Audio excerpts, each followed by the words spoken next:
വളരെ പ്രയാസമാണ് പലർക്കും ഒരു ഗിയർ ഷിഫ്റ്റ് ചെയ്യുന്ന സമയത്ത് വാഹനം ഓടിച്ചു തുടങ്ങുമ്പോൾ ഗിയർ ഷിഫ്റ്റ് ചെയ്യാൻ പലർക്കും പ്രയാസമാണ്. കൃത്യമായിട്ട് നിങ്ങൾ ഗിയർ പിടിക്കേണ്ടതിനെ പറ്റിയും അതായത് എങ്ങനെയാണ് ഗിയറിനെ പറ്റി ഞാൻ നേരത്തെ വീഡിയോ ചെയ്തിട്ടുണ്ട്.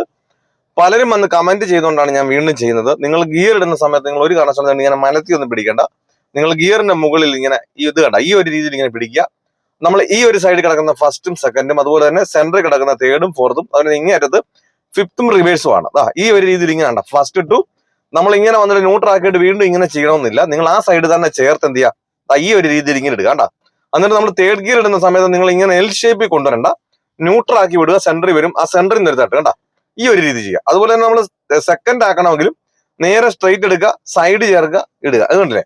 തേർഡ് എടുത്തപ്പോഴോ നേരെ സ്ട്രൈറ്റ് തട്ട് എടുക്കുക കണ്ട, നേരെ സെന്ററിൽ വന്നു, നേരെ സ്ട്രൈറ്റ് എടുക്കുക. അല്ലാതെ പലരും എന്ത് ചെയ്യും, ഈ സെക്കൻഡ് കിടക്കേണ്ടത് എന്ത് ചെയ്യുന്നുണ്ട്, ഇവിടുന്ന് ഇങ്ങനെ പോട്ടെന്നിട്ട് ന്യൂട്രാക്കിയിട്ട് ഇങ്ങനെ പിടിക്കും. അപ്പൊ ഗിയർ എങ്ങോട്ട് പോകും?